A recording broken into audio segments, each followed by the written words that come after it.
All right, hello everybody. Welcome to the podcast that reviews every single UK comic ever written.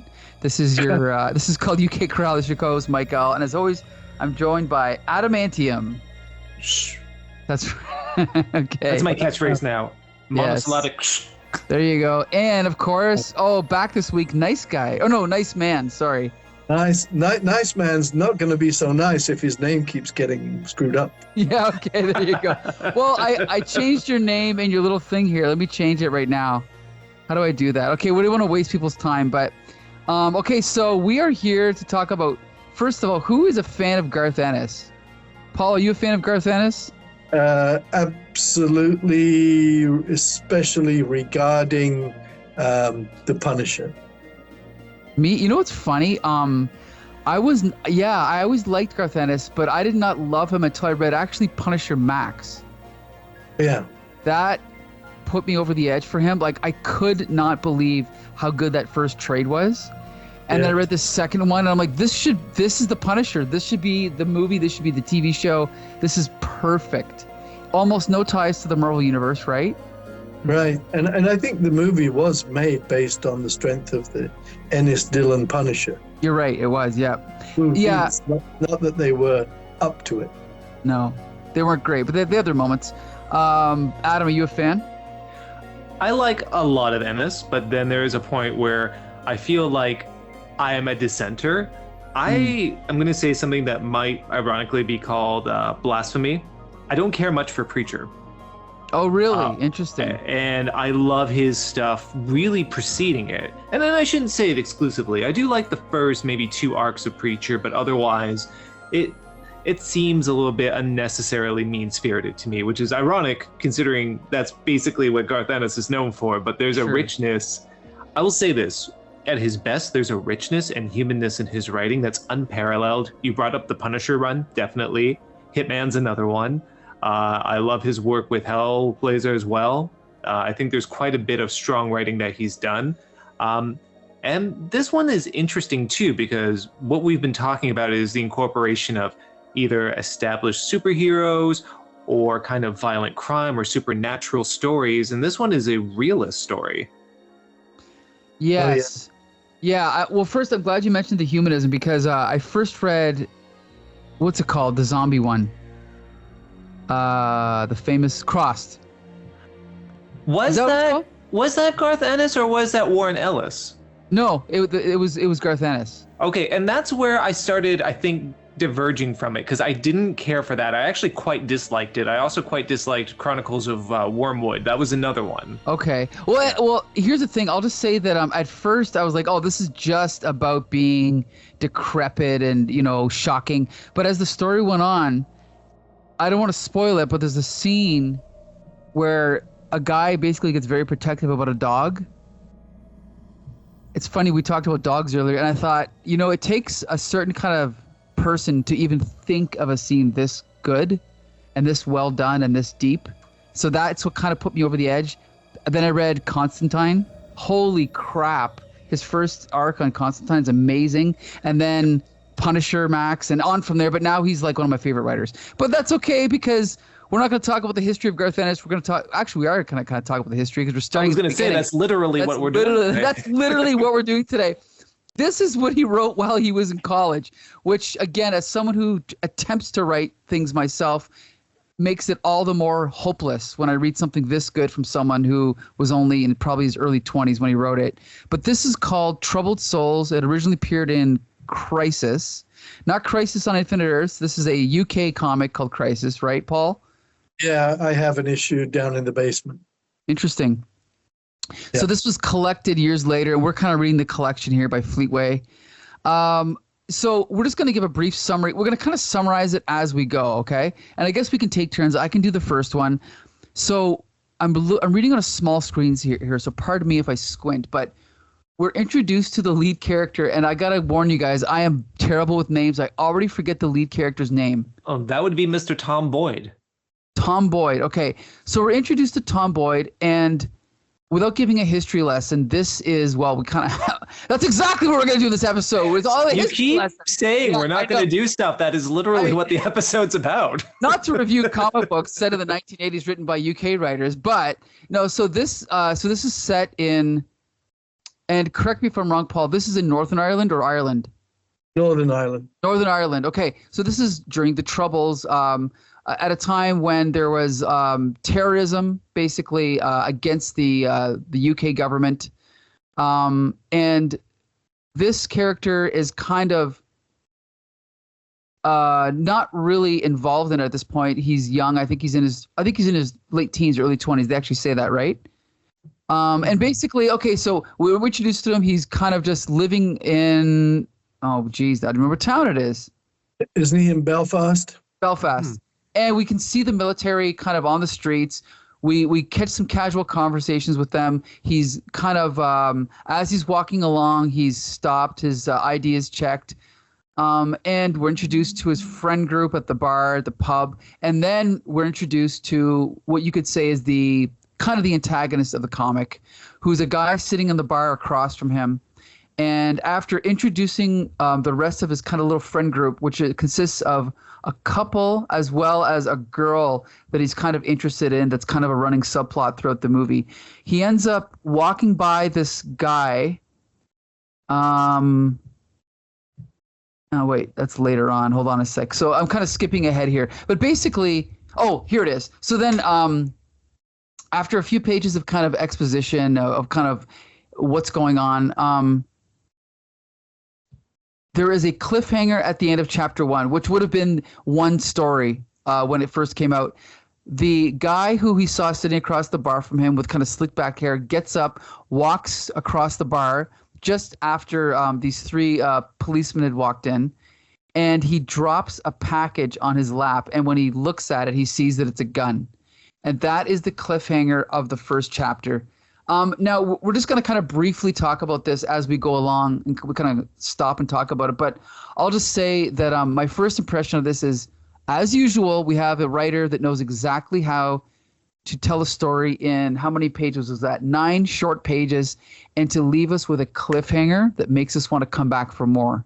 I personally am not a huge fan of this art, but I think the writing right from the get-go, considering I believe this is his first published comic, is excellent.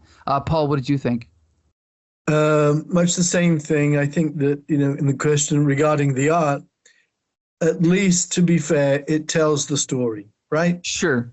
At least it tells the story. So we have to give it that. And some of the pages are better than others, but true. It's not an artist who's accomplished, I wouldn't say.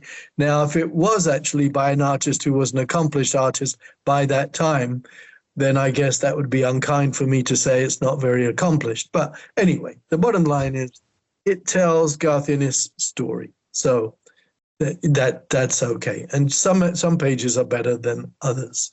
But yeah, straightforward. It's all very straightforward, It's not playing around. It's not trying to be too clever. It's not being flashy. I think right from the beginning, Garth Ennis is like, okay, I'm in the background. Here is the story in the foreground. And you just get into the story. You don't get too hung up on who the writer is. You don't get too hung up on the art. Yeah, it's as solid could be. So in a way, he's showing a maturity that a lot of young writers don't have. He's not showing off. He's not being over stylistic. I think he shows humility. I mean, really, really, it's just all the story. And the subject matter demands that. Mm-hmm. This is about how innocent people can get caught up in terrorism. Sure. And about the environment they had to live in and everything. I mean, when I was a kid in London, I felt some of this indirectly. And I was in London. I wasn't there, but things happened in London, directed by, the IRA in Ireland.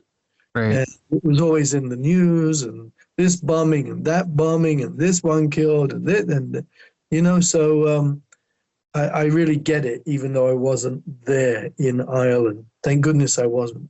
Mm-hmm. Okay, great point. Adam, what do you think? I do think it's a strong start and a very surprising start, too. As I mentioned, I'm so used to Ennis's writing either being part of a fantastical world, whether it's involving superheroes, horrific elements, but this is just this realist story of this young man caught up in this conflict. And he is, as described in the trade publication on the back of the book itself, a coward. He seems pretty much uninvolved within any of the goings-ons that's happening within Belfast. But, despite that, you can be as apathetic and removed from a situation as you want to be, and yet you're still ingratiated in one way or another. It's within your environment. You can't help but be. And I think this is a very sobering reminder of how, as much as we might like to straddle the fence and not really take sides when it comes to political polemics, you get drawn in one way or another. This one is a very melodramatic sort of drawing in, since the package in his lap is revealed to be a wrapped up gun, but it sets off an amazing chain of events. It's a catalyst for what will eventually happen. As for the art, I do want to make an argument to say, yes, there is something very basic. Despite some obvious skill by John McCrea, there is something that's going to develop as the series goes on. And I think once we get to the final chapters, we really see a progression in the art and the maturity of it that wasn't there in the first couple issues. Here, I'm going to say at least it's distinct. So even if it's not technically perfect, I'd rather have distinct art that is good at sequential storytelling than generic art. I'll put it that way. Sure. And I do have to say, I do appreciate the colors, the kind of watercolors, but it's just that the actual compositions and anatomy are not great. But yeah. So we'll talk more about that later. So now, Adam, do you want to take over for chapter 2 quickly? Yes, absolutely. So Okay. Part 2 is titled Home is Where the Hate Is. And this is the fallout after the gun is dropped within the lap of Tom. He is just going through his head this moment of paranoia and panic about what's going to happen. He's basically incapacitated from moving. And as he has this internal dialogue, wondering what's going to happen, in comes this mysterious figure again, the one with the slick back hair that dropped the package in his lap. He sits down in another booth, and then Tom goes up and says to him, look, I don't know who you are, but he's going to give him the gun back. And then the man turns and he sees he's been bloodied. He's been beaten by the peelers or by the police officers that took him away. And I'm saying police officers, but it's actually members of the UDR. I just want to clarify that. Okay. The Ulster Defense Regiment? Yes. Exactly, yes. So anyway, they have a bit of an exchange where he begrudgingly thanks him for holding on to the package, but he says he's going to remember this event, and that foreshadows what's going to be happening a little bit later on. We change scenes then, where we go into Tom's home, and we see his family listening to a news report about attacks that have happened from the IRA. And we see a clear schism happening. Him and his dad are arguing. His father is obviously very much against what's happening, despite the fact that even Tom is saying some things that are showing empathy for the Catholics within this. And it is really just showing the division that can happen not only within a country, but in a microcosm within a home. Now, before the argument can increase, Tom's brother Andy takes him away to kind of de-escalate the scene. And basically, they just end up talking a little bit about personal issues. Ultimately, Andy says, why don't you just spend some time with Auntie, maybe to get your mind off of things? So he does go over and he walks through Belfast, and you just see the ramifications of this division. You see just buildings boarded up. You see fences with barbed wire surrounding them, graffiti everywhere. You really do get the sense of this being a damaged, a torn community. And then he goes into his auntie's house where they have a good talk about things, about, of course, not only his family, but the fallout of what's happening with this political troubles, as it's called. And ultimately, it leads to him stepping away from his auntie He exits her house, and who should be there waiting outside her door but the man that was in the bar that dropped the gun in his lap, and that's how we end off that segment of the story. So another good chapter, another good cliffhanger, right? You kind of hope, okay, that's the end of that. Now it's back to my normal, safe little reality. But of course, now things start to get a little bit worse, right? Again, what a great way to make us come back for more. Also, I love this scene where the guy comes back and he spits out his tooth to show, right, like how they were interrogating him. I actually like, I don't know if you can see this, Paul, but the scene where he's arguing with his father, the artwork magically gets really good. I actually like this. It's like the artist is onto something here. If he would have gone more in this direction of exaggeration and almost like an expressionism, it was actually, I like that a lot better. But go ahead, Paul. Is John McCrea, right? Yes. Early John McCrea, of course. Right. Because John McCrea was also with Garth Ennis on Hitman. Okay. All I'm saying is, just like anybody, they start out in a particular way and then just get steadily better. Sure, of course. So, yeah. Okay.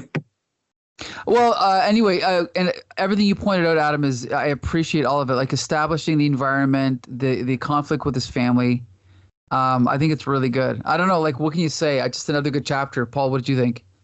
Yeah, I think the recurring description through all of this is solid. And solid sounds, is that dull? Is it boring? It's just, as I said, this is no frills. No frills. In writing or in art, it's just straight. They're just being very, what's the word would we say?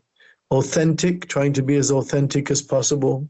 Because too important a subject. It just is, You can't, I'm not sure you could do it any other way. Could you do this with like Neil Adams' dynamic angles to make it more exciting? Yeah, maybe. But again, maybe it's not right for that. Maybe it's right for this. That's a good point. Yeah. I want to go off of something you said there, Paul, because I do think McCrea makes some very interesting choices here. And I think more so than the first segment, what we're noticing on the page that actually Mike brought up, where he spits out the tooth, that initial scene where Tom sees him in the corner, purposely, there's a lot of carachozo, a lot of like cross-hatching happening there, but no coloration, no sort of watercolor swaths like what we see in the rest of the art. So already the artist is making some bold choices in terms of doing something a little unique compared to the very bare bones, sort of just here's a panel for the sequential storytelling.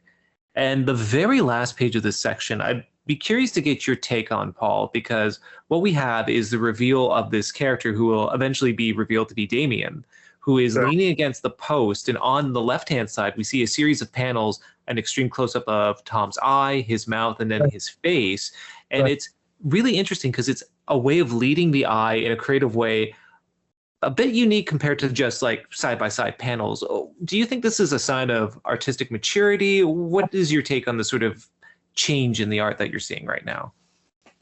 I think, you see, just from the description, to the side of the panel with Damien leaning against the lamppost, as we say, there are three rectangular boxes. The first one, a close-up on an eye. Second one, close-up on lips with teeth.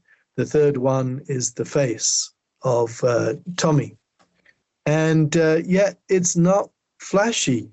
It's all right because it shows you like if you're shocked by something, we all know if we're shocked by something, it hits our eyes, then it makes our mouth kind of open in surprise, and then it just affects our whole face. So this is a fair representation of reality. It's not a flashy technique by any means, even though it's a close-up of an eye, which normally would be a flashy technique, or a close-up of a mouth, which could be.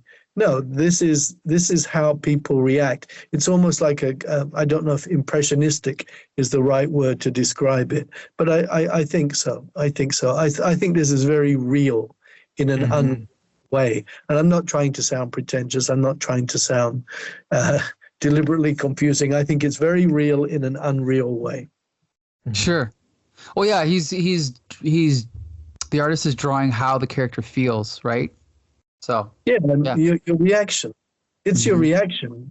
I mean, it's true, isn't it? If we're shocked by something, don't you feel your eyes and then your mouth and then your face? You know, you feel it. Sure. Yep. Smart. Yeah. Okay, so we're gonna jump to the next one, and so now they're sitting together in a diner, a cafe, and they're kind of going back and forth about what's going on, and the guy basically says that he needs someone to do something for him, and this is where it gets a little bit not scary. Well, yeah, it is scary because the guy's like, well, I don't want to help you, and he's like, oh, really? Like, oh, then he starts listing off like, well, that Liz is an awful pretty girl, isn't she? And then basically he threatens him because he lists his family members, and he makes it clear that if this guy does not help him do what he wants to do, that there could be consequences for him not helping him. I don't remember if he says that in this page, or is it in this scene, Adam? Yes, it is. He says, what do you think Angie or mom or dad or Liz would say about that if they were under pressure? Obviously, there is a lot going on where he's just outright threatening Tom and coercing him into agreeing to these actions. Yes.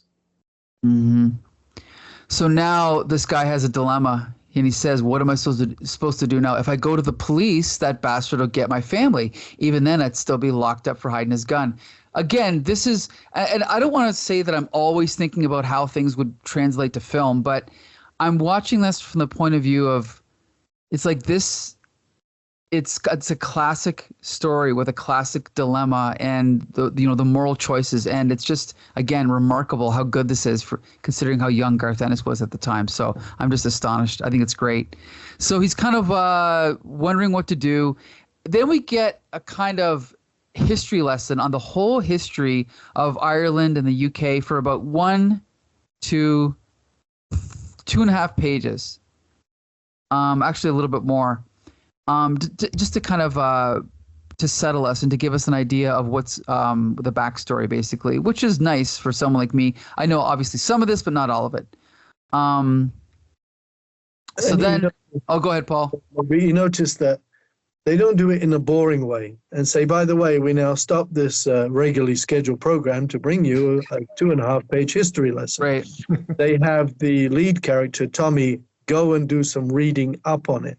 Sure. And even the way it's presented visually is very, very good. You know, it's good. It's presented artistically, you know, in the cursive writing, and because of all the notes that he's taking. So it was the right way to do it. Have the lead character go and read up on the history of his own land to see how not just he's gotten to this point, but how his land has gotten to this point. And so it serves the double purpose of also educating the reader. So it was well done. Also, yeah, the visuals do help. I mean, it is a comic book, so they're combining images and text. The only thing I don't like is sometimes the cursive writing is not 100% legible to me. Like, I did have to kind of squint a little bit. So that's honestly, any comic book that uses cursive writing, you're going to have that slight little barrier sometimes. But I can, you know, I survived, so I'm okay. So then basically, after this, oh geez, what happens here? Yeah, he's still kind of contemplating what to do. And then he runs, oh geez, yes, then he runs into the guy again. Again, this is like, it's making, like, I've read the whole story, but when I was reading this the first time, this was giving me like knots in my stomach, just running into this guy. It almost reminds me of Strangers on a Train a little bit, but we'll get to that later. And so he's kind of tried to reason his way out of it, but it doesn't seem to be working with this guy.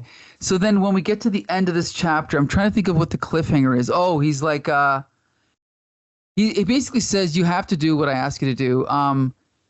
to just go. Oh, he also, I don't know if this is where the part where originally he just says that he's going to probably just get him to do like a drop off or something, right? He's like, yeah, don't worry. I'm just going to get you to deliver something. It's not going to be a big deal. I just need you to help me do something, right? But then here he says, don't try anything or you'll get to see what happens to your family before it happens to you. So again, he ups the threat here. And that's the end of that chapter, right? I think there's one important thing, though. Okay. Maybe we haven't spoken about. That, again, to go back to that history lesson. Sure. Not a history lesson for its own sake. It's something of a turning point for Tommy, because now he can develop some appreciation of not of the IRA as such, but sure, of the anti-British sentiment and why it has come to this. It wasn't like the Irish said to the British, please come here. Oh, no, wait, they did. You know what? Because it began when a particular Irish ruler back in the 1200s enlisted the British help against whatever it was he had to put down. Yeah, they say it in here somewhere, but I can't find it. So it's always dangerous to ask people to come and help you. Sure. In history, because then they're like, well, I think we'll stay. Mm-hmm. And basically that's what happened. So they were invited in the first place. And then they said, okay, well, I guess, we'll stay now. We'll keep a presence here. And then from then onwards, they showed no respect to their hosts, as guests often don't throughout history. Thanksgiving coming up is another example. Mm-hmm.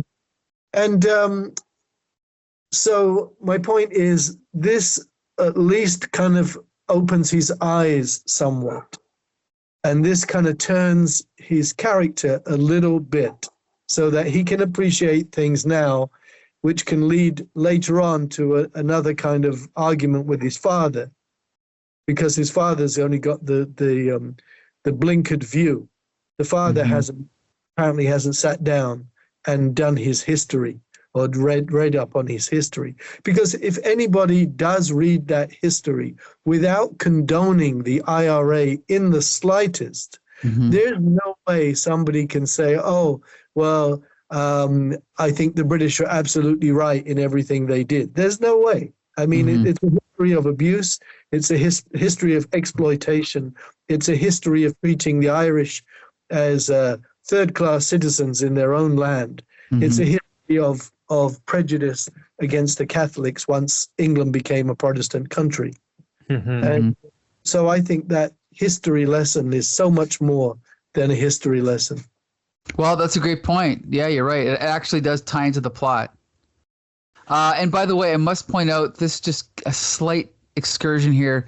There was a phase in the 2000s where Jeff Loeb would litter his stories with speeches from history or quotes from history that had nothing to do with the story, that didn't affect the plot of the story, and they were just put in there to be pretentious, right, and to appear like they had a greater meaning than they actually did. And so I'm glad that you pointed that out, Paul, that it actually does contribute to the plot.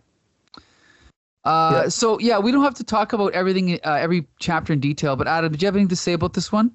I just want to say, in addition to the narrative change that's happened here with this history lesson, which I do agree with Paul, this is a turning point for Tom's character. More so than that, this is a turning point for John McCrea. I think when we actually see this integration of photographs along with abstract picture collages, the handwritten notes, we're seeing here why I was biting my tongue a little bit when you originally were criticizing McCrea's work, because with this, I'm seeing, an artist who is coming into his style. And I feel by this issue, he's already really grasping what he's capable of and what he can do. Yeah, there's still some proportion issues, a little bit of foreshortening issues here and there, but he's really coming into his own. And I think by the time we reach the end of this story, he's fully blossomed as an artist. We will see the progression of his art style and that.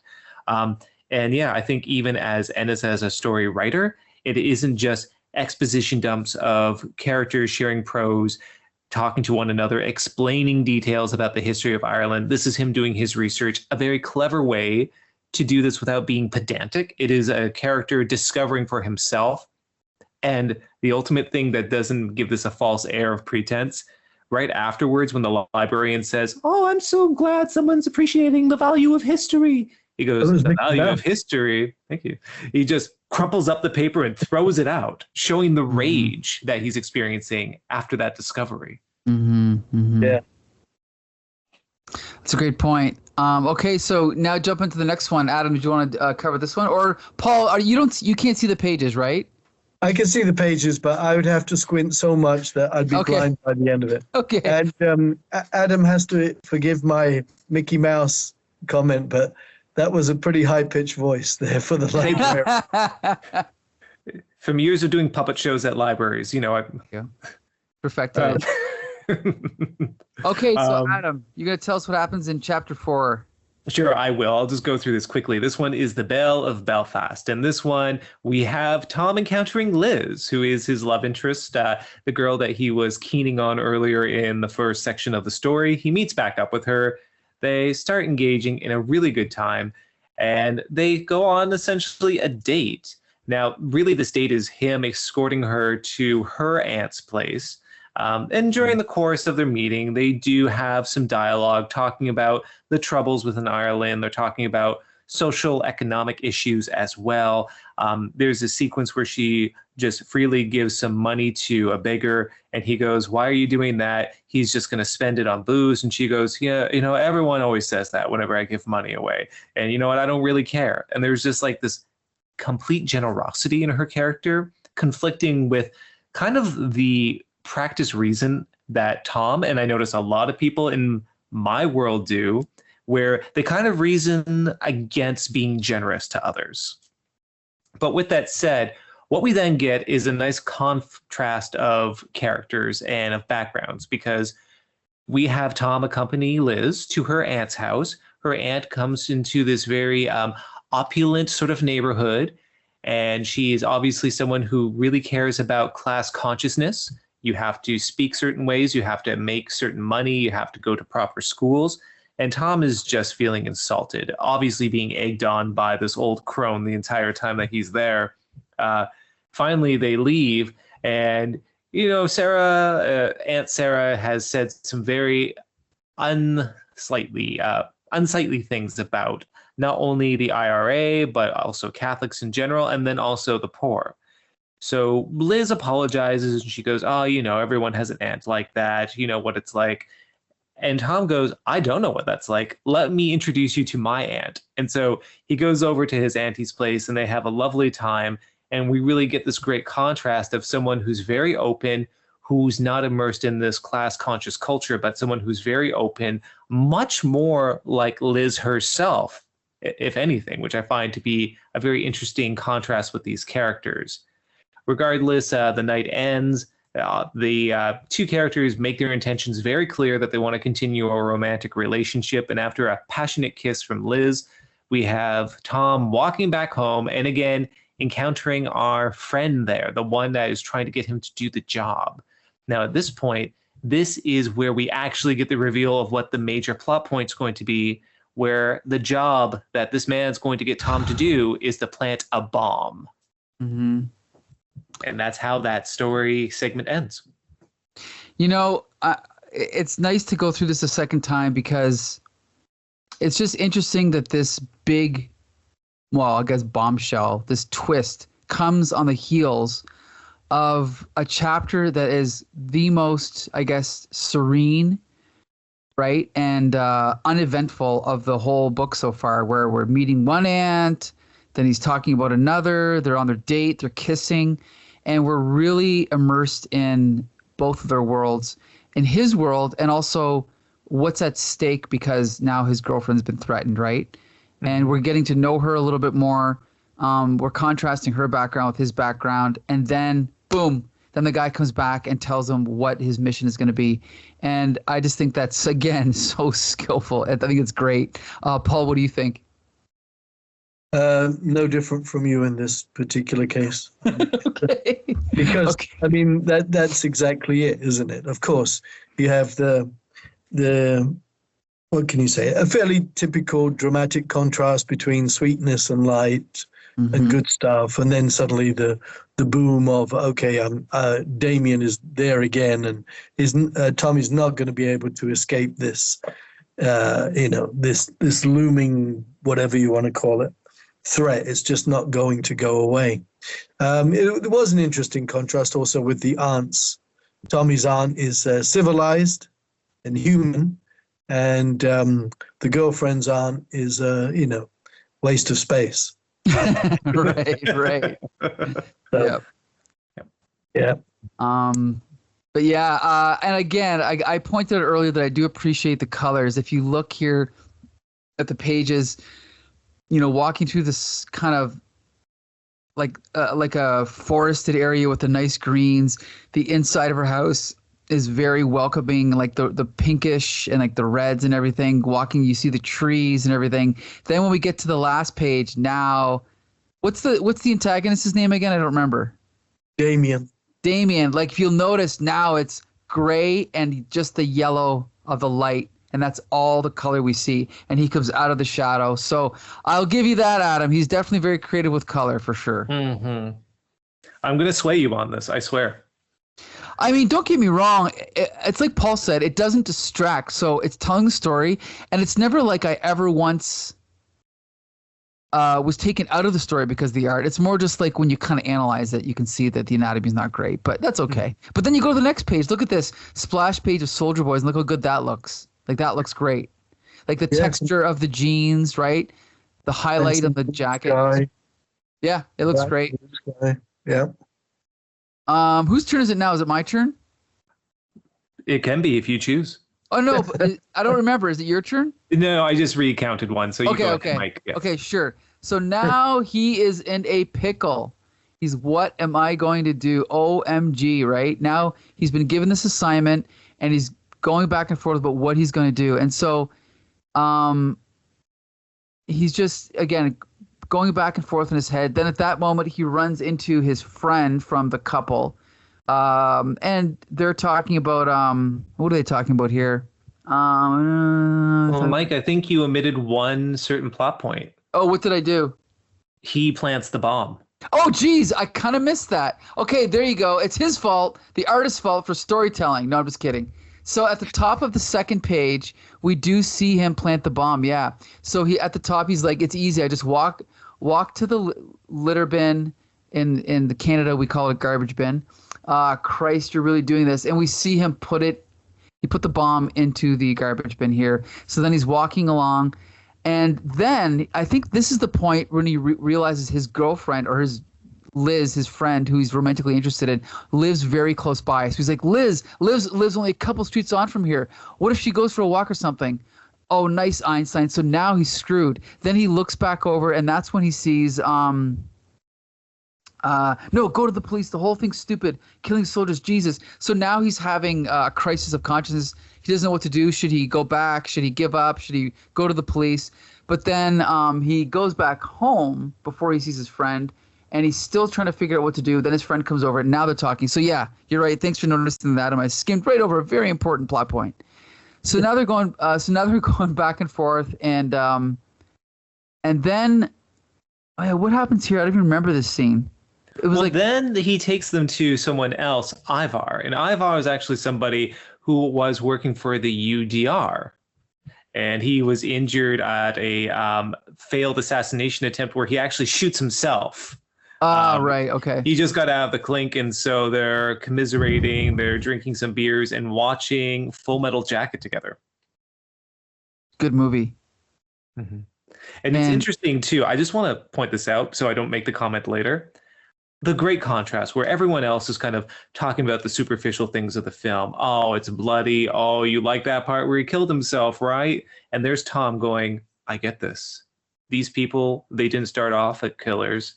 They were made into killers. And that's like the main thesis, again, I think, of this entire story of Troubled Souls. It's about how does a person who's an innocent or someone who claims to be nonpartisan become a killer? That's just my little aside I want to make so I don't have to repeat myself. No, sure. That's a great point. Yep. their souls become corrupted. Mhm. And in a bigger point, if you take even like the IRA, Irish Republican Army, you know, resistance to the British in Ireland started legitimately, but then it becomes corrupted. It becomes corrupted where the IRA, instead of representing Irish liberation or a reunification, just transform into a mafia, a murderous mafia. They are above the law. They are judge, jury, executioner. They extort money and so on. And it just becomes a corruption. And it's the same here with Tommy. He's on the way to being corrupted, innocently so, but he is, because he has planted the bomb. That bomb is going to probably kill people. And with Damien, as we find out, you know, sorry to spoil things, but as we find out, he too started off as just a decent human being. Yeah. Who then gets corrupted. And everything seems to be that way, without going too crazy with this comparison. Even like with Cuba, the Cuban Revolution, fully justified, but then quickly becomes corrupted. And that's how things are. Things start off in a good way, a legitimate way, and then as time goes by, they become corrupted. And maybe this is just one example here of Tommy, because Tommy's a good guy, but he has planted a bomb. Mm-hmm. Sorry to end the conversation. No, you're absolutely right. No, it's a great point. Then they're walking along, and they come across some kids that are playing a prank, right? They're ringing doorbells and running away, and then the woman comes out and thinks that it's them, and then they end up running into them, and the kids are calling them names, and they're like, well, what are we going to do? We're going to beat up some kids? Well, obviously not, right? So then they kind of just leave that scene, and then why does he take off? He's like, because the friend says, is it true you're going with Liz? How'd you know? Well, Valerie was dropping hints. Anyway, as soon as I sort of fixed you up with her in the first place, I reckon you owe me a drink. Then he takes off, and then he calls Liz. She just snipped out. Actually, we ran out of milk, so she's getting not at the shop around the corner from you. Yes, it is. So then he's freaked out that something's going to happen to Liz. So then he takes off, and that's the cliffhanger for that chapter. Now, I don't remember, why did he kind of. Now, I got to say, objectively, if because this story is great, but I don't know if this is a weakness, but it's a little bit odd that he's worried about Liz, but then he forgets about Liz, then he remembers about Liz. Or am I missing something there? What you're missing is the fact that he was trying to reconcile it to himself, saying, well, what if I just keep her out of the area? I'll take her out to the cinema. I'll take her out for a dinner. And he gets so embroiled hanging out with his mates that he forgets what time it is. And then that ends up happening. So that's basically what it is. Yeah. Sure. So now he's freaking out. Now he's left the phone off the hook and he's running to find Liz. And that's the cliffhanger of that issue, or of that chapter. Again, Paul, did you want to say anything else about that chapter? No. I've said plenty. Okay. Adam, do you want to say anything? It's brilliant. I think I've said my piece. I think Paul said his. I agree with what's been already said. Again, I think it's also proof that the artist is really coming into his own, but I think this will be especially highlighted within the next issue, or the next section, I guess you should say. Yeah.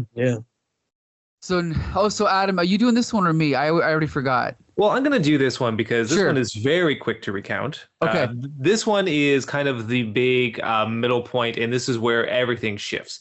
It's simply titled Apocalypse, which goes to the actual meaning of apocalypse as not an end, but a significant change, which I really appreciate. And it's that. So he's running through the streets of Belfast, past punks who are drunk on the street all the time, just assaulting himself mentally for what he's done, that he's left this bomb, and then this girl that he has strong feelings for could be caught in this explosion. He reaches the market, She's nowhere to be seen, but he does see the approaching vehicles coming from the UDR. So there is this notion that the time is coming. Once they pass, the bomb's going to erupt. And he catches Liz. And he's able to convince her to walk away, that she can accompany him down the street, just as he is debating, almost like a mythological figure, maybe like Eurydice, for example, thinking, should I look back? Should I not?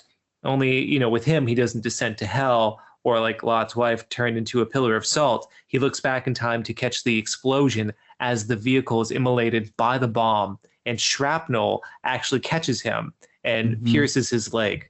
Now, the explosion scene is incredible. It is this a violent mashing of color and form that is a very abstract piece. Like, we use terms like abstract all the time to talk about comic art that's maybe slightly unconventional, but this is truly it. This is a complete, almost Pollock-like painting. It's visceral and violent and incredible. And we follow up with some other fiery scenes of what's happened with bodies caught in flames, parts of the vehicles just shattered, people just bleeding, eviscerated, and of course his own leg with shrapnel in it. And this section ends with him wailing into the night as Liz is trying to comfort him, and he is taken away by an ambulance to heal. The whole time he's overhearing the ambulance drivers talking about the bastards who set that bomb off and the horrible people that do terrorist acts like this. And that ends that section. So yeah, and again, textbook writing here. We're at the exact midpoint, and this is the midpoint climax of the story. And to be honest, I didn't think it was going to be this violent, so I was surprised that he kills 6 people, I believe, right? And it's pretty horrific when we see the soldier kind of crawling out of the wreckage and kind of reaching out after him, and then just as his hand falls, it's pretty heartbreaking. And then I don't want to spoil what happens at the end of the story or what doesn't happen, but it's also kind of sad the way he does get injured, and Liz feels so sorry for him, but he doesn't tell her what happened, obviously. And then he's riding to the, on the ambulance, and it's just, I don't know. I mean, of course, it's very well done. This is the most eventful chapter yet, and I think it's excellent. Paul, what do you think? I think it's wonderful dramatic irony, because, even if he had wanted to try to make himself look innocent, he couldn't have planned it better. He's in the arms of his girlfriend, who he's managed to save from the bomb, and he's taken a hit to the leg from the shrapnel, so he's bleeding. So no one is going to suspect that he planted the bomb. It couldn't have been planned better, and yet it's all kind of serendipitous. I think that dramatic irony is great, because we know, because we read the story. But nobody else does. The authorities don't know, the girlfriend doesn't know, the hospital people don't know, but we know. So since we know, now we know also the mental and emotional turmoil that he's experiencing. Because all these people, you poor guy, you innocent, you brave man, and yet he's just killed these people. Mm-hmm. So I don't think you can beat that for dramatic irony, really. Mm-hmm. Nor for just being able to communicate something and have enough respect for the audience to not have to over-explain. This is a great example of show, don't tell. We don't need internal dialogue from Tom being, right, just torn or having this schism about how he's feeling. We don't really get a lot of internal dialogue in that last page. We don't need it. We know precisely how he's feeling. And that is not only great artistry, but incredible respect for an audience. Adam, also, I like thought balloons in comics, not for exposition, but for dramatic irony. And yet, if ever there was an argument against thought balloons, this is it. Because, as you said, it's all show, it's not tell. And so this is superior show, superior to thought balloons having to tell us, oh no, what have I done? Nobody, they think I'm innocent, but I'm not really.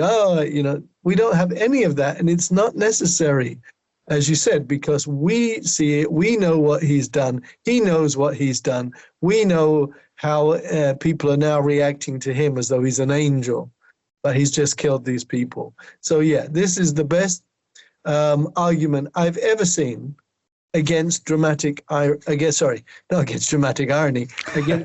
against thought balloons. Yeah. And usually I'm somebody who always speaks up in support of thought balloons, but yes, they're not needed. That, to be fair, there is narration. What was his name? I killed him and I don't even know his name. I just want to die. Now that's slightly different from a thought balloon, but it serves a similar purpose. No, to be fair, I mean, that is the equivalent of a thought balloon. Just because it's in a narrative box doesn't make it really different. But again, the point is we know what he's done. We know what's going on. None of these other characters do. None of them.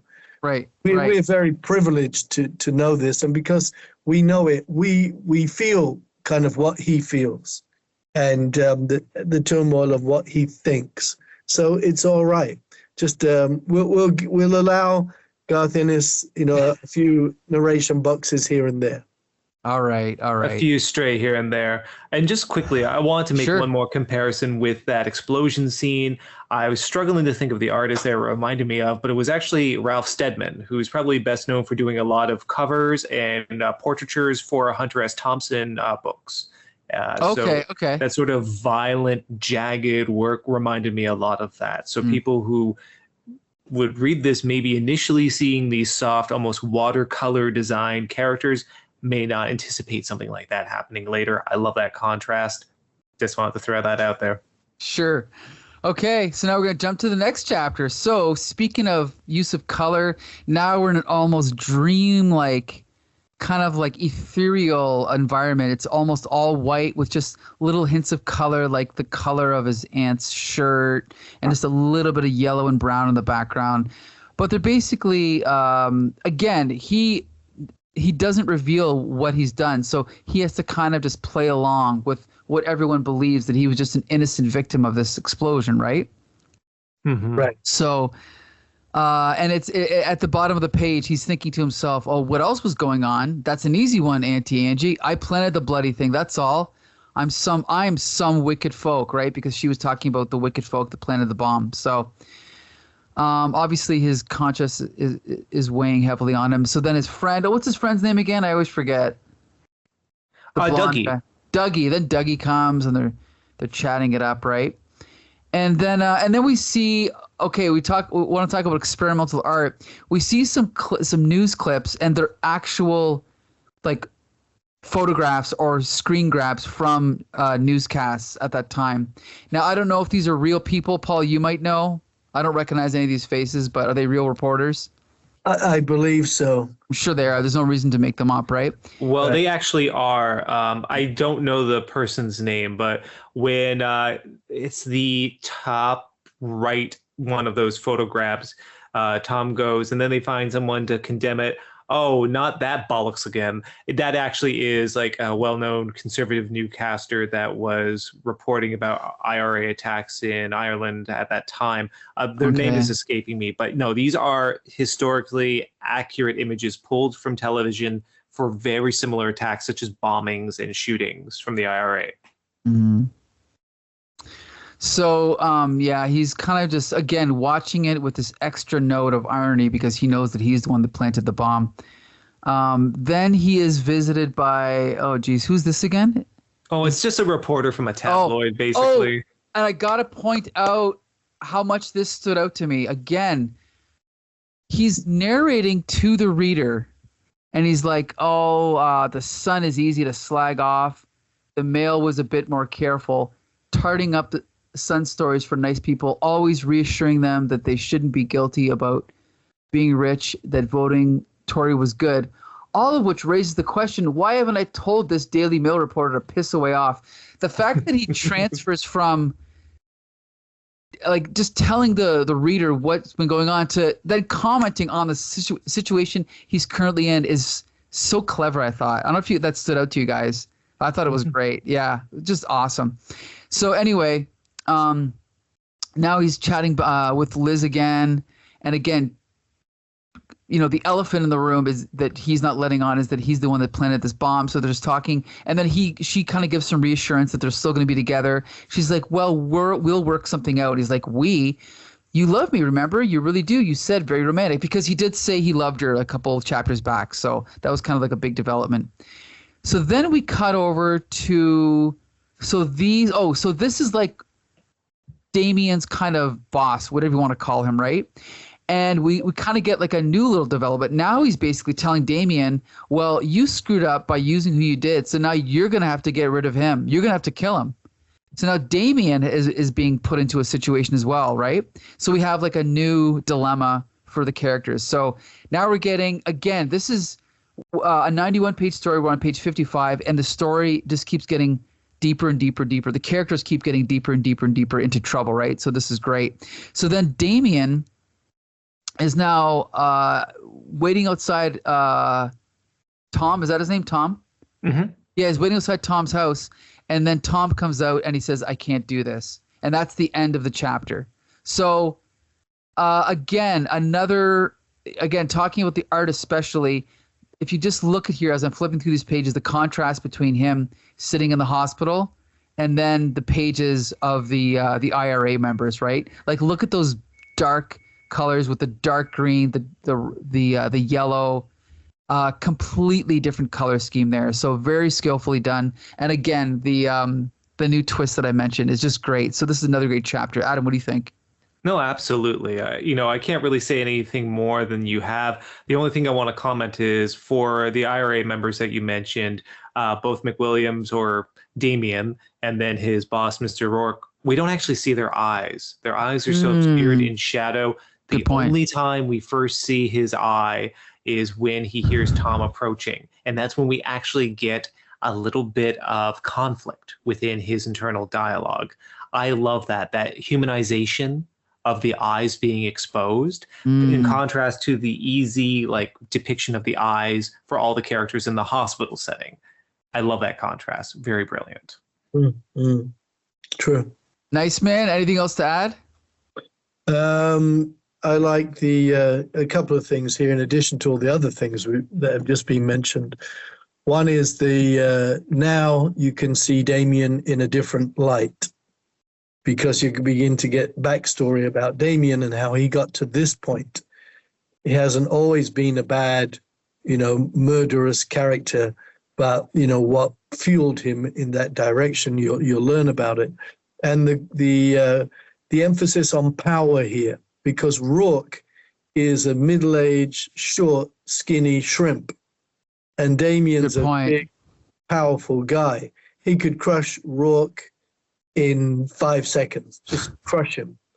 But look at the power that Rourke has over Damien, and Damien is, yes, Mr. Rourke, yes, sir. Oh, 3 bags full, sir. So there's a lot of power in this little shrimpy guy, which reflects on the power of the IRA, because Rourke himself is a nothing, can be crushed in an instant. But the power of the IRA is such that big, strong Damien is like, yes, sir, no, sir. That's a great point. Really good point. Yeah. Okay, we're going to jump to the next one. Emerald Isle. Adam, are you going to do this one? Yes, I'll take it away. So Emerald Isle picks off immediately from where we left off, where Tom is confronted by Damien and he proceeds to run away. He looks back and he's a bit confused. Damien gives up just 20 yards behind him and doesn't pursue him anymore. And this is point Tom basically realizes, even though I survived the bombing, I haven't survived my involvement with this character, so I need to escape. And so on this brilliant page where we actually see a small car over a map of Ireland, he just admits to how he's taking an old car from Dougie and he's using it to escape. He's using it to go out of mainland, and he's going to the coast to Ratten Island. And it's just very idyllic. And he's talking about how it seems so removed from the conflict that he's experiencing in Belfast. And yet there's this epiphany, this sort of self-awareness that we can see a growth in Tom's character, where his dialogue shows he acknowledges, despite this, that's just what people don't see. There's still trouble. Despite the idyllic nature of it, he still has carried the trouble with him, and it still exists. And so we get this sense of maturity and this conflict between what has happened in history and what's happening in front of his viewpoint. And history is important because then he reflects upon this coastal land that he's looking at and all the bloodshed that had happened through various battles, and recounting how it seems like every couple seeming centuries or a couple hundred years, there seems to be a new call for blood here from invading forces and the need to defend the land. And it ends with this beautiful contrast where we see a historic image of a bloodied coast, of a bloody waterway, and it's contrasting to the setting sky, I should say the setting sun in the sky that casts it in this sort of beautiful red, which reflects the bloody water in the previous panel. So it's this great contrast of deathly horrific with the idyllic, and just this question that Tom has of, what do I do with this? What do I do with this baggage of all this history? That moment where he crumpled up the paper before and he talked about, essentially, I don't need to value history. This history is horrible. He's taking something from it now. And he makes a decision. His decision is to phone back to Belfast and talk to Liz and talk to his friends and debate whether or not he's going to return. And ultimately, as revealed on the final pages of the section, he does return. He's done running. He says he has to stand up now. He has to do what is right. And to quote, whatever I get thrown at me, that's what he's going to embrace. That's how that section ends. It's a great little interlude, I guess you could say. Total contrast to the other chapters, completely different environment. And as we mentioned about the art, I guess it's getting better and better. We get this nice splash page of him laying on the grass, right? Like, that's a great shot. All the really nice use of colors with the coastline, the water, the grass. It looks great. Then we get the sequence of the battle where we see this like blackbird or whatever it is, and the swords and the red and the blood.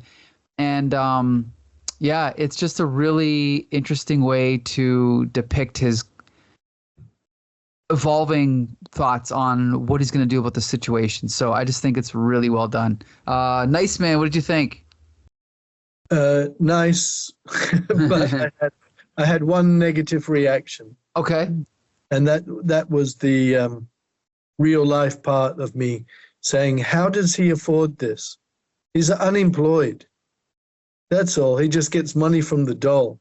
And he's up here on this island for a week. Mm-hmm. Who's paying for the accommodation and the food and the transport? Where does he get the money for this? I mean, yeah. I mean, they could have explained that a little better. And I mean, again, they're limited by page count, but they rushed through the explanation of like getting the car. They could have shown that maybe, but it's not important really how he can afford it. It really isn't. That's not the point of the story. It's not necessary for the story. It just isn't. It would probably slow the story down. It would be like a sidestep, which is not good for the storytelling. So on the one hand, I found myself saying, how can he afford this? But on the other hand, I know this is not the point of the story. Right. That's a good point. Yeah, I mean, I'll admit, I didn't find it distracting in any capacity. Like, sometimes you'll have logical loops and there's a problem. This was not one for me. The only one perhaps that was a little bit confusing for me was that his return from the island was on a boat. So I'm not sure if he abandoned the car on the mainland and then took a boat over. Again, it's a minor detail that in the end of the character progression doesn't really mean anything. It's just, it's nitpicking at that point for a story that, to be frank, Paul, and I think you might agree with me, if we're focusing on this, then we're probably focusing on the wrong elements of the story. I felt bad about it. I thought, wow, what a Philistine, but that's not fair to Philistines. Just go with the story. Stop saying, how's he afford? You know why? Because all of us, in our real lives, we have to keep paying attention to the bills and the this and the that. I'm thinking, I wish I could be like, go take a week, great vacation on an island and just go hang out, even if I'm unemployed. Jesus. Mm-hmm. Anyway, that's a terrible distraction, and I should be banned from this podcast. Don't worry, we'll keep you on. So anyway, okay. That's your pensiveness. It's your You have to you have to repay yourself by staying on the podcast. Unfortunately, that's your penance. Yeah. There you go. All right. Okay, now we're gonna go to chapter 9, going down. So now we meet back up with Damien, and this is his boss, right, Mr. Rourke. Mm-hmm. And he's basically saying, he's like, "Oh, now have you killed your friend Boyd yet, Tom? I mean, no, he's been away." And he's like, "Oh dear." And so basically, what comes out of this is that he's what does he say here? He's like, "Oh, if you were to eliminate Boyd, you'd be safe. But as you're obviously reluctant," so now he's threatening him. He's saying, "Well, if you don't kill him, we're gonna kill you." So kind of upping the stakes a little bit, because I think that's the first time that we're introduced to that idea, right? I think it might be slightly implied in the initial greeting of Mr. Rourke, but this is the first time it's outright stated. Okay. So then we're just seeing that it's full coercion. Tom does not. Pardon me. This character here, McWilliams, does not want to kill Tom, but he's being coerced into it. And even though he is obviously someone who's a nationalist, there's a wrinkle because Mr. Rourke has some friends meeting him. And who do these friends happen to be, Mike? That's a good question because I can't remember. They're members of the UVF, so the opposing side. Yes, that's right. So I think what's interesting here is that whereas Damien was kind of introduced as this threatening, not evil, but this threatening figure, as the story goes on, we see that there's people that are far worse than him, right? Mm-hmm. So it's kind of interesting how all the characters are kind of arranged on the chessboard, whatever you want to say. So, but in this scene, now we're back with Tom, right? And he is, that's with him with his father, right? Mm-hmm. And then he's getting ready to attend, basically it's like kind of a pseudo wedding party for his friend Dougie. Right. And Mike, if you could actually just go to the page where he's getting ready to head out, I just want to pull up one idea. A repeating motif that's going to continue on, and we saw earlier, this going from this almost fully colored, wonderfully rendered work to stark black and white in that final panel on that page, setting an incredible mood piece. And I just keep that in mind. I don't want to talk about that too much, but just I want to put that kernel in there for as we see this motif continue for the final chapters of this. Sure. Okay. So then, so now he's out with Dougie and Dougie's girlfriend or fiance, I guess, right? Mm-hmm. And then him and Liz are kind of out for another night in the town, and oh yes, so then he runs into Damien. Damien pulls a gun on him, and he says, "Don't run, please." Then it cuts.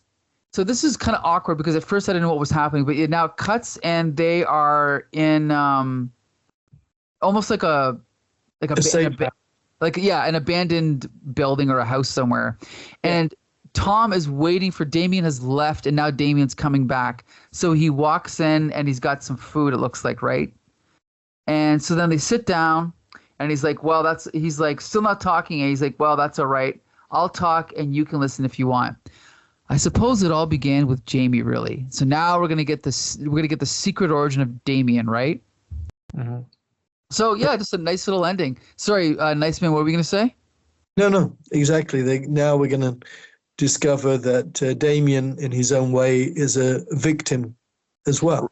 Right. And so again, this, like every chapter in the book, it adds something to the story. So the story's continuing to develop along. There's really no filler here. It's all killer, right? So yeah, just another good chapter. There's not much you can say about it. I think we all agree it's good, right? So we can, if you guys want, we can just jump right to the next one. I Adam? say let's do it. Yes. All right. Okay, so it will be my turn to recount this. So I'll just jump right into this because actually that preceding page is actually the first page of Peace Talks, which is You're right. Yes. yeah, Yes, the sorry. 10th section. But it's not a problem because basically this just leads into this.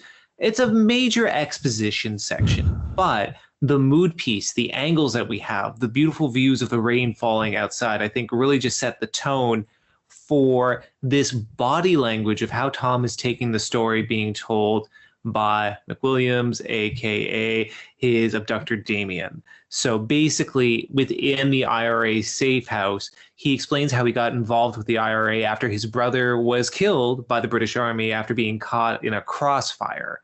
So as he continues describing his involvement, he also starts to reveal that he's growing disillusioned with the IRA because they seem to be turning ties. They seem to be mainly becoming racketeers and are even working with the UVF, as we saw in that previous chapter.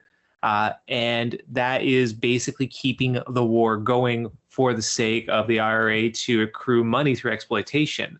And this is, I think, as Nice Man was alluding to, this whole notion how great intentions begat a lot of corruption. Now, I'm glad I'm recounting this because there is a section where the art changes dramatically from this color pencil style of illustration with these beautiful colored landscapes to stark charcoal black and white renderings. Now, the only contrast with this are the red of the candles and the light being emitted. So stylistically, this is showing it is now night. Everything is obscured in shadow, but it also shows this lack of saturation, this sort of almost understanding between these characters as we go from this full color to this very stark palette that they have with just black and white. Anyway, the candle is lit. The two continue to converse, and then Tom opens up a bit more, and they actually start commiserating. They start drinking together. They start laughing, and after a while, they actually seem to strike up a friendship. There's another great section where they're cheering one another through this panel. Well, it looks like it's just a single image broken up by 8 rectangular panels. I really do love when comic art does that. It really forces you to slow down and see scene by scene, like slowing down frames within film. It's brilliant. I really love it. And then this ends with them, of course, falling asleep. They're blackout drunk because they've been drinking all night. And then who should be coming up but, of course, the members of, who else? The UVF. Or I guess in this case, pardon me, the UVD, who are approaching. They know that these people are in the IRA safe house and they're going to do something about it. And what do? They just start firing. And it's up to Tom and up to Damien to escape. When the chapter ends, we're not sure what their fate is because we just see a range of bullets flying through the window. So another good chapter. I was actually on the wrong page when you were talking about that, Adam, but that page is excellent. You're right. The use of color, the breaking up of the panels. And see, the page before it, I didn't like it as much because I don't see any real benefit to breaking up the image the way they did there. But in the next page, it's great because we're carried through the cracking open of the beer, the hands, the face, then cutting to a different angle, then emphasizing Damien, then the toast or the cheers or whatever, and then Tom, and then in the same space we see that are they? Oh, what is he? He's shaking his hand there. So that I think is smart. That's, I think, smart use of that device, you could say. I think that's great. Yes. Yeah, so it's certainly true that the art has matured as each chapter has gone on. Yeah, absolutely. And I love this black and white stuff. I actually wish we saw more of this. This is really good. Anything else you wanted to add, Nice Man? Nope. Okay. Okay, so now we're on to, where is it here? Chapter 11, The Traitor. So I guess we've kind of skipped ahead in time, and they do explain what happened, right? Because I don't remember. They got away, right? Essentially, that's it. Oh yeah, they're like, yeah, I didn't expect them to tip off the police, but then I forgot they'd do the job a lot better than the UVF or whatever. So they're driving along now, and now they're talking about NORAD. And again, I'd never heard of this before, but so this is the group of American, like Irish Americans living in America that finance the IRA. Yeah. So just to cut back, you've never heard of NORAD? Nope, never. Wow. Yeah, I mean, I was well aware of it. And in Britain and in Europe, we were quite shocked that Americans would finance the IRA. Right. Because by that point, it had just turned into, as I said, a mafia. It was just a mafia. Judge, jury, executioner had nothing to do with Irish liberation or unification. Nothing at all. It was just stay in existence because they've got a good little racket going and business going, and and it didn't reflect well on the Americans. A lack of critical thinking. Not that, again, the cause of Irish unification wasn't a good one or isn't a good one. Not because there's an ignoring of history of all the abuse that Britain heaped upon Ireland over the centuries, not at all. But to finance the IRA so they can murder innocent people, not just British forces, but it was just what can I say? Terrible. Terrible is a lame kind of word, really, but it was. Yeah, like I said, I didn't know about that. Adam, had you ever heard of NORAD? Oh, yes, I had. I knew a little bit about the history, and no, it's very deplorable. Of course, as we all know, America has never put any financial investment in any terrorist organizations ever since then, so everything's been fine. Yep. That's sarcasm. They learned their lesson, yes. So anyway, so then they drive back into town, and we should point out that technically this whole time Tom has kind of been kidnapped. But at this point, he decides, okay, screw this. I'm going to, use my chance that I can now to get away. So he jumps out of the car. He starts running away.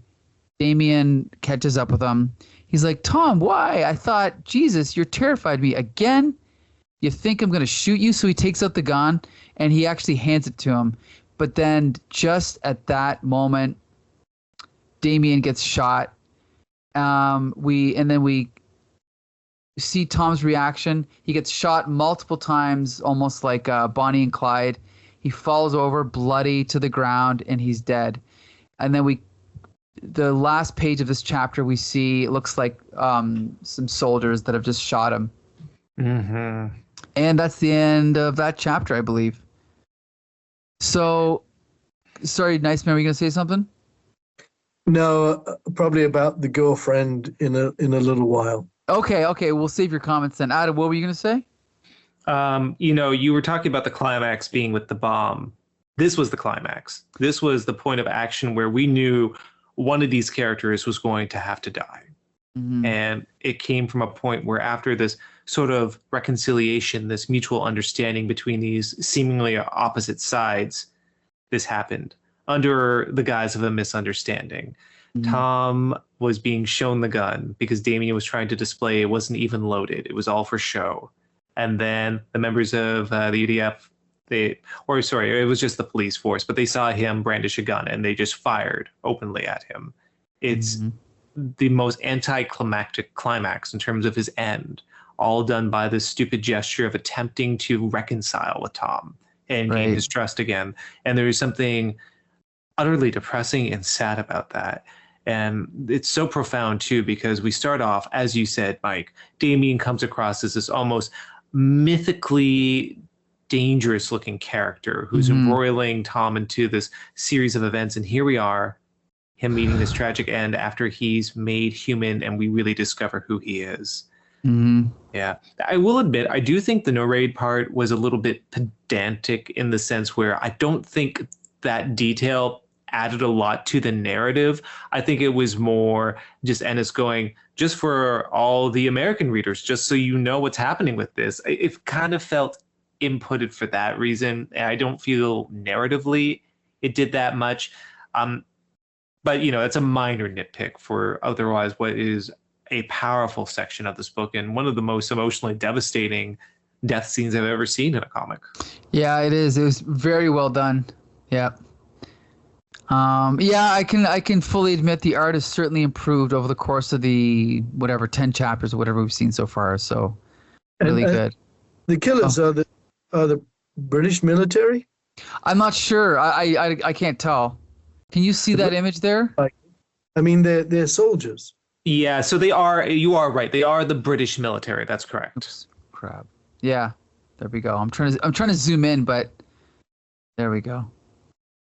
Yeah, you know what? With the green color, no, they would be the Brits. Yeah. Okay.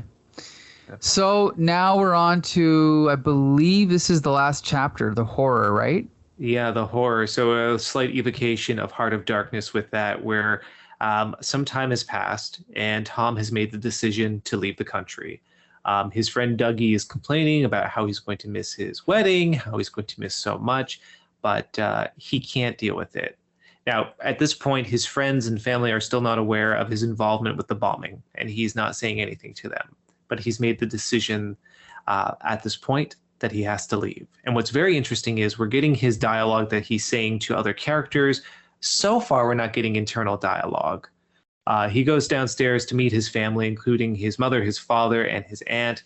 He gives their goodbyes, and there seems to be a slight reconciliation between him and his father. His aunt insinuates something. Tom, did you ever tell the police about that fella in the pub? And he remains silent. So it's an implication that she might know something, but it's not quite spelt out. So the ambiguity is very clever in that way. Anyway, she kisses him farewell.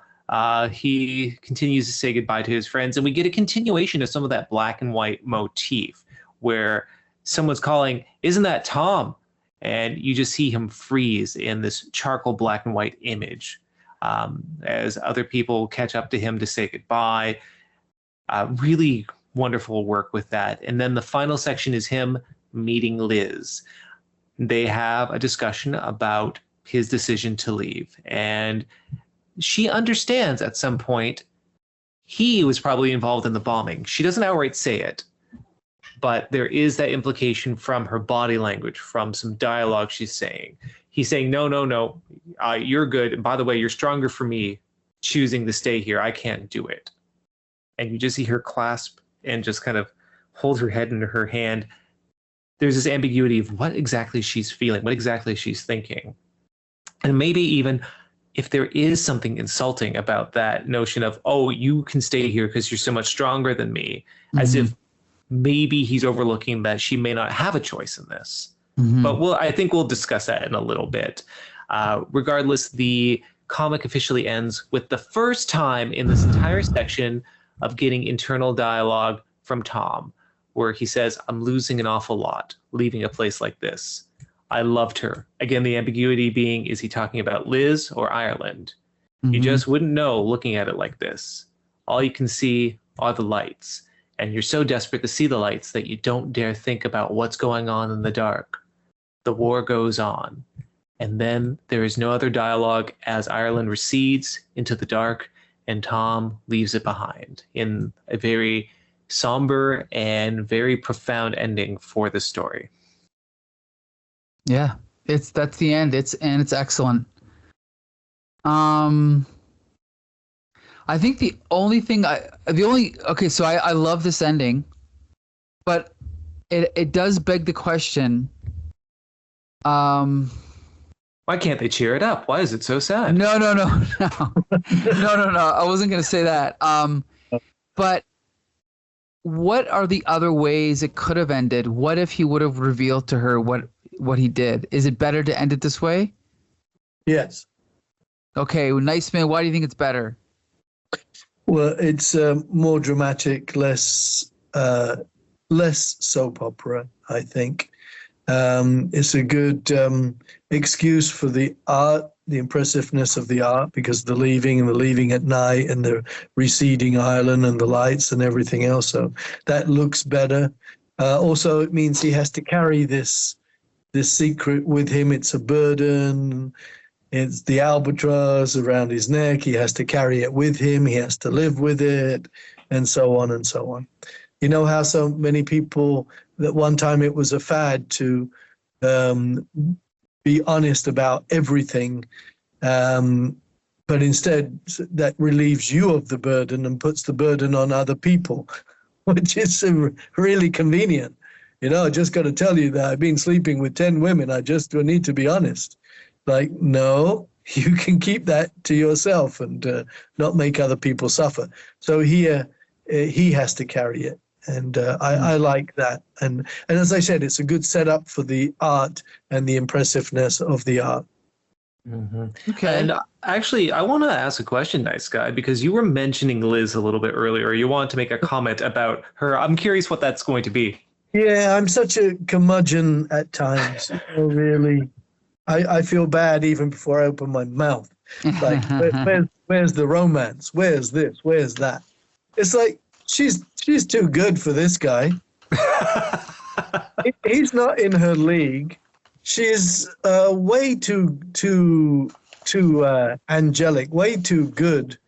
I mean, he offers little or nothing. He's got very little personality. He's unemployed. He goes off at times and she doesn't hear from him, and this and that. She has no real reason to be with this guy. She has no real reason to excuse this guy or want to be with this guy, although you could say, well, but it seemed like he saved her life. And so maybe that, absolutely convinced her that he was the one for her. But I don't really, I hate to say it. I really hate to say it, but I'm going to say it.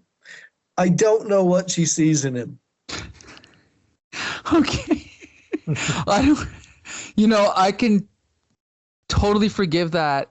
And the reason I can is because I pretty much think that in every movie I see, in every story I read, assuming this lead character is, I don't want to say a Mary Sue, but like a stand-in for Garth Ennis, he's always, the author is always going to write the pixie dream girl, perfect girl to be the love interest, and he's always going to be this idiot that's way out of his league. So I kind of just accept that, and it didn't even cross my mind to be honest. Adam, did it cross your mind?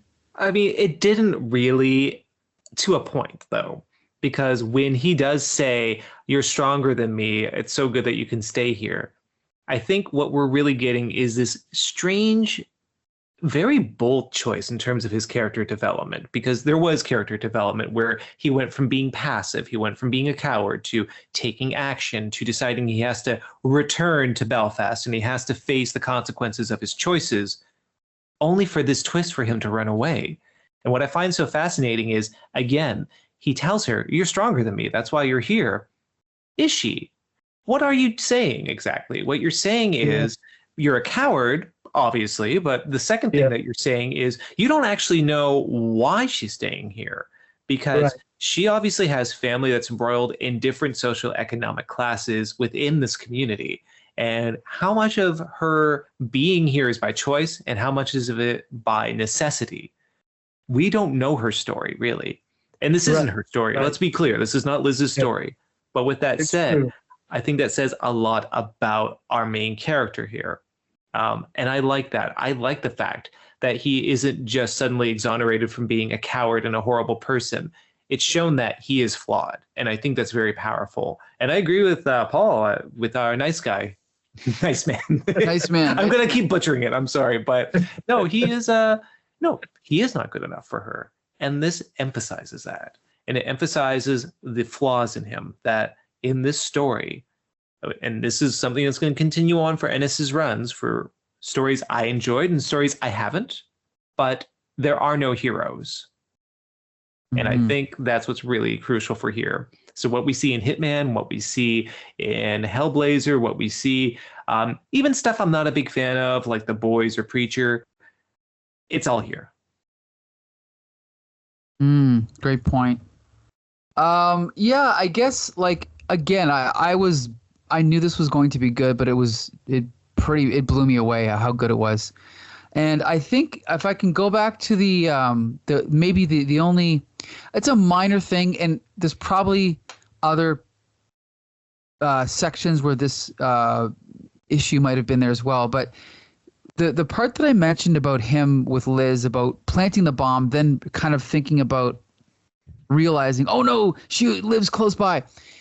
The reason I thought it was weak is because I can't imagine a real situation where someone would plant a bomb and not realize until after, oh my God, my girlfriend lives a block away. To me, it's almost like I wish that he agreed to do it, but maybe didn't know the location of where he's supposed to do it until the last minute. Or maybe because of the way, like whatever street he came down, he didn't realize where he was and he saw her. That's a minor quibble. But since the story is so good, I think it deserves that extra level of scrutiny where there could be a few things they could do to make it just even more perfect. You know? Yeah. Yeah. Now, I have a question for both of you. Sure. Because Ennis has gone on record to dismiss Troubled Souls in the last couple of years. He's actually done this for a lot of his works, his early works, saying that they weren't really that good. That I was just like a means to launch my career by, just covering something that would get some attention. What do you think about that claim? Well, No. go ahead, nice man. Again, I'm not nice. This is an ironic name. You realize that. So many artists say this, don't they? When they get older, oh my God, everything I ever did before the age of whatever was terrible, and and so on. And it's almost kind of cliched, really. So, I mean, do we really pay attention when they say, oh, yeah, that was just me, just doing something to earn a bit of money or something? And no, it wasn't. He put his heart and soul into it, and no reason for him to put it down. Agree. There's so much thought and so much heart put into this. And there's just no way that he was just cashing a paycheck, because we've read some bad comics by writers that are just cashing paychecks and they're nowhere near as good as this, right? So I think that's ridiculous, but whatever. For me, I think maybe he's referring to how much of this was I used the word pedantic for the one section that was talking about No Raid, because there was like a little bit of history being divulged where it was less narrative storytelling and more setting up this environment. And maybe he didn't like that. Maybe he didn't like being so descriptive, that he just wanted to have characters going through situations and for audiences to empathize or just be wowed by whatever story he's telling. Because there's fully like maturation by the time he gets to Hitman or like the Hellblazer Dangerous Habits Bloodlines run. Like, those things are like the peak of Ennis. But with that said, sometimes you need to give this context. Sometimes the horrors of history need to be divulged. And yeah, while there's a few sections here or there that may have seemed awkwardly, I'm using the word pedantic because I'm failing to come up with any other word. But on the whole, this is an emotive story that shows the consequences of being in this horrible situation where, yes, a seemingly average person with no intentions and no allegiances can end up doing horrible things and get embroiled in this conflict. As we see more and more political divisions happen throughout North America and the world, it's important to keep in mind you cannot separate yourself from these schisms, these divisions. We're always going to be embroiled in it because this is our world. This is our community, our communities that we're involved in. And to me, this story is a sobering reminder that's way too prescient and way too relevant right now. Yeah. Sorry, I'm sorry, but we've just spent a fair amount of time praising it, right? Mm-hmm. Looking at the many, many positives with just a few negatives.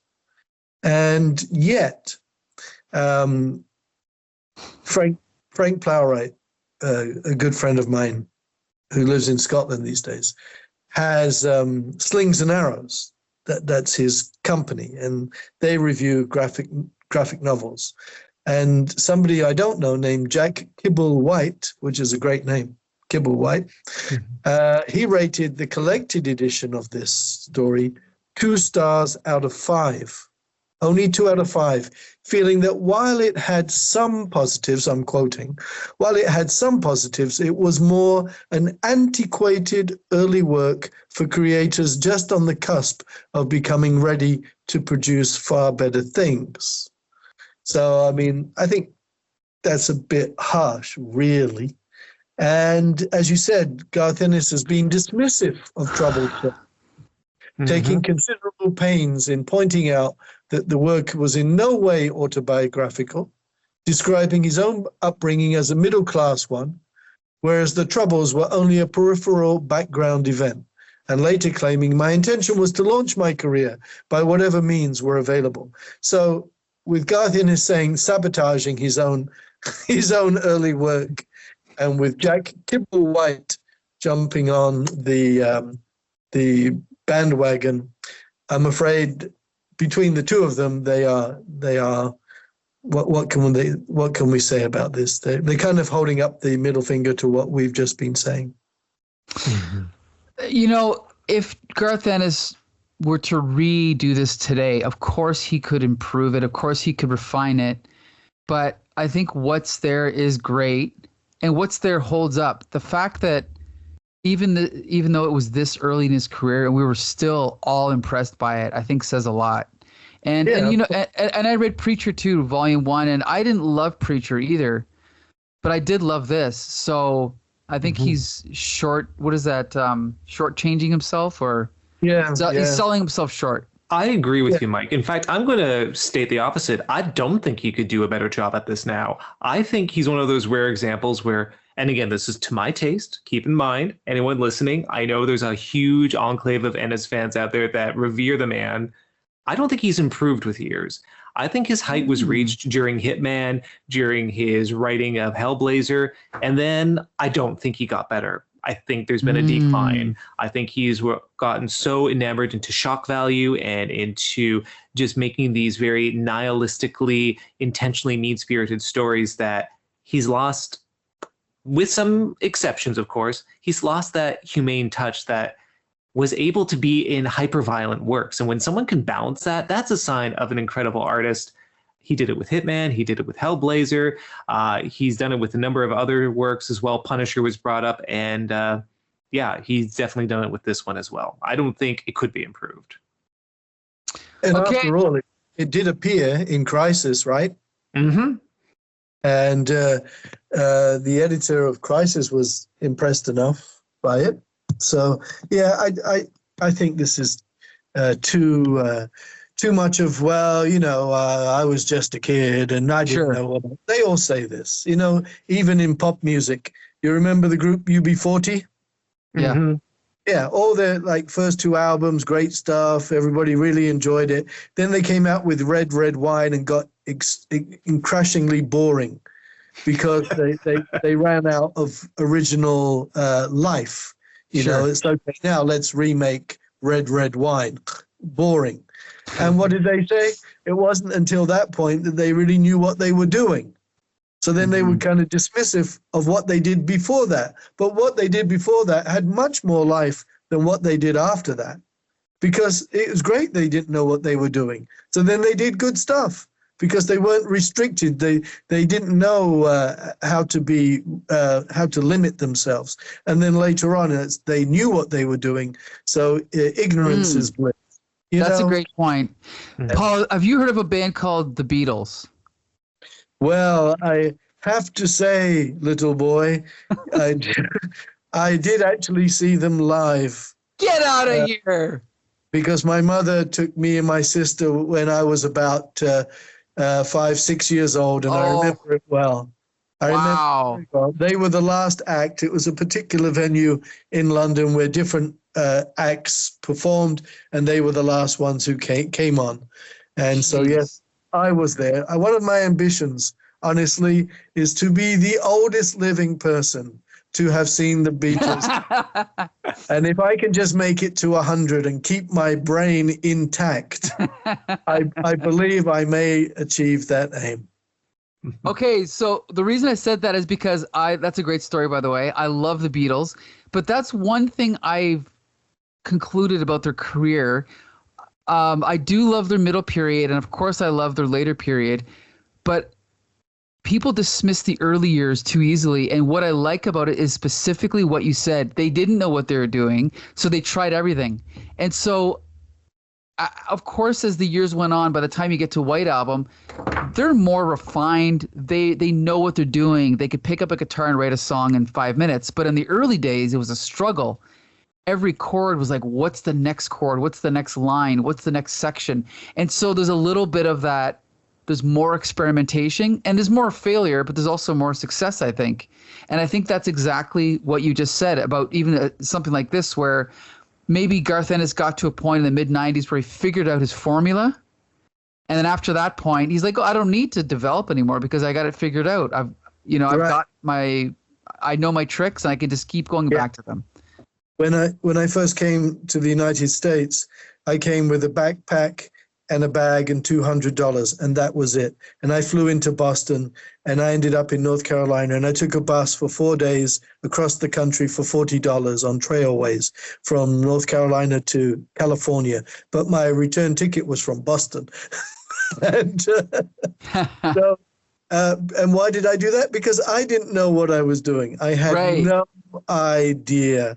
So would I have done that with my knowledge now? Would I have done that? Never in a million years. There's like a million dangers awaiting, but I didn't know. So that's why I did it. It's the same thing. Anyway, to get back to the point of Garth Ennis, he doesn't need to put it down and say, I just wanted to get my career started anyhow, anyway. He could have just said, I was much younger. It was my first real effort. I did the best I could. Considering my age at that time, it wasn't bad. Right. Mm-hmm. Okay, now I know you have to go because you have a dog coming at 9 o'clock, right? Yes. But we have 4 minutes. Is 4 minutes enough time to cover your Howard Chaykin story? Do you want to wait, or do you want to wait till next week? What was my Howard Chaykin story? Can you remind me? I don't know. You just said you have a Howard Chaykin story. Oh, that's what. When I went to when I was doing reviews for Amazing Heroes, and I was living in LA, one of the assignments that was given to me was to go and interview Howard Chaykin. Wow. So he graciously hosted me at his house in the Hollywood Hills. Wow. And then sat out on the patio and we had a good conversation about stuff. And at the end of it, he said, well, that was a lot more pleasurable than the last interview I had with Heidi MacDonald. Wait, who's Heidi MacDonald? She was also in kind of comics fandom and critiques and stuff, and she made something of a career in comics editing and working. Yeah, I recognize the name. Okay. Yeah, so I'm not saying this to I don't know, put down Heidi MacDonald. I've never met her, but it was a funny comment. I've never forgotten. I think one of the nicest things someone said to me. Are you familiar with Babs Tarr? No. She was the artist for Batgirl, the one that redesigned her costume when the Burnside Batgirl. You remember that?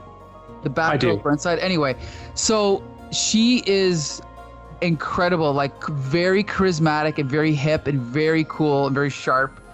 And it was almost intimidating meeting her because of how cool she was. And when she met me, a lot of times when I interview people, they at first are a little bit standoffish, but over the course of the 5 or 10 minutes, they'll kind of warm up to me a little bit. And she actually when I sent her the interview clip, she reposted it and she said, usually interviews are really stinky, but this one was really good, or something like that. And so coming from her, it was a compliment coming from her, because I think she's great and she's a great artist too. Mm-hmm. So anyway, that's it. So one of these days, I want to hear all about your career at Amazing Heroes, but we'll have to save that for next week. As a follow-up to Troubled Souls, we got another good one coming for you guys next week, and that's Transformers: The Man of Iron. by Steve Parkhouse, and it's going to be a good one. I read it as a kid. I've read it 1,000 times since, and I can't wait to hear what Nice Man says about it.